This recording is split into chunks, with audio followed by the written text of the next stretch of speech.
Madame, Monsieur, bonjour, bienvenue à ce rendez-vous d'information. L'actualité démarre avec la rentrée parlementaire. La deuxième session ordinaire pour l'année 2023 de l'Assemblée nationale s'est ouverte hier. Une session qui sera consacrée à l'examen du budget de l'État et aux autres projets de loi déjà sur la table des élus de la nation. Des activités parlementaires à venir consignées dans un discours solennel du président de l'Assemblée nationale. Un exposé qui a également présenté la vie politique, économique et sociale du pays. Notamment des points sur la canne, l'inflation des produits de consommation, le climat apaisé des précédentes élections locales et sénatoriales et l'examen à venir de 18 projets de loi, le tout en présence du Premier ministre Patrick Hachi, représentant du chef de l'État Alassane Ouattara. La 6e édition du Sahara qui se déroule à Abidjan depuis le 29 septembre dernier. L'exemple de ce don d'équipement d'une valeur de 12 milliards de francs CFA dédié à une trentaine de coopératives des filières EVA et palmier à huile.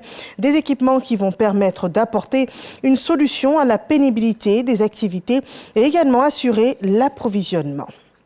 Et le Sahara 2023, c'est le salon de toutes les opportunités pour le monde agricole et de l'élevage. Un accord cadre de partenariat relatif au développement de l'élevage a été signé entre le ministère des Ressources animales et halieutiques avec le Salon de production animale de France. Une convention signée hier qui était une journée d'opportunités aussi pour la jeunesse qui était invitée à soumettre des dossiers de financement dans le cadre du projet de développement des chaînes de valeur vivrières. 135 milliards de francs CFA sont disponible pour la jeunesse agricole. Et hier était célébrée la 16e journée internationale de la non-violence, une date qui marque également l'anniversaire de la naissance de Mahatma Gandhi, pionnier de la non-violence dans le monde. Les Nations Unies souhaitent par cette journée favoriser la culture de la paix, de la tolérance et également de la compréhension. Ce sont des valeurs qui sont enseignées en Côte d'Ivoire aux jeunes générations. On le voit dans ce élément rapporté par Khalil Diomandé. Accolades et trinité enthousiasme partagés ce lundi 2 octobre au groupe scolaire Gandhi de Yopougon. L'établissement célèbre la 16e journée internationale de la non-violence, une journée qui marque également la commémoration de la naissance de Mahatma Gandhi, figure de proue de la non-violence. Chaque célébration est l'occasion renouvelée pour inculquer aux tout-petits les valeurs de paix. On nous a dit aussi de nous pardonner les uns les autres, de nous aimer les uns les autres. Si ton ami t'a fait quelque chose, tu n'as pas aimé, il faut lui dire, il va te demander pardon et puis vous allez faire la paix. La violence ne résout rien. Donc nous les élèves, on s'engage à cultiver la paix et l'amour.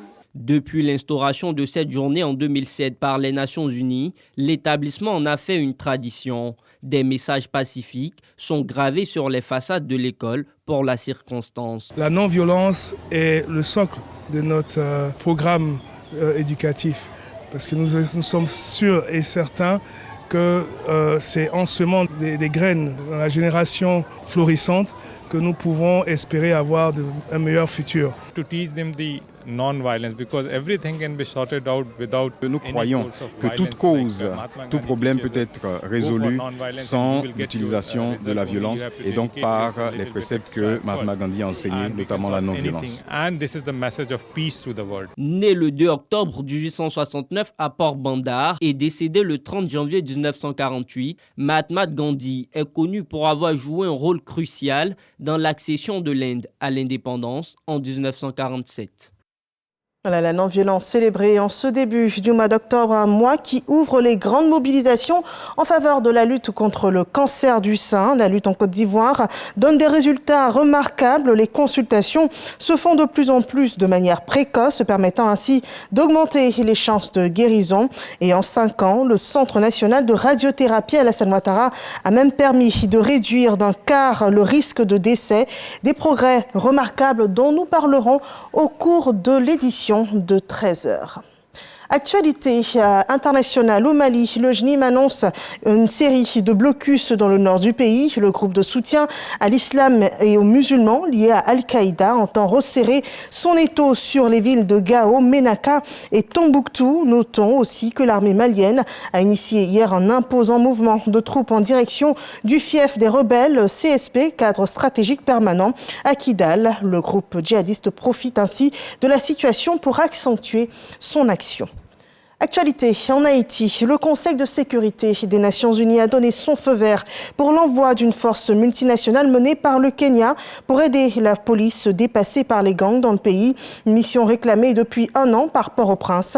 Un soutien opérationnel avec pour objectif d'améliorer suffisamment la sécurité pour organiser des élections alors qu'aucun scrutin n'a eu lieu en Haïti depuis 2016.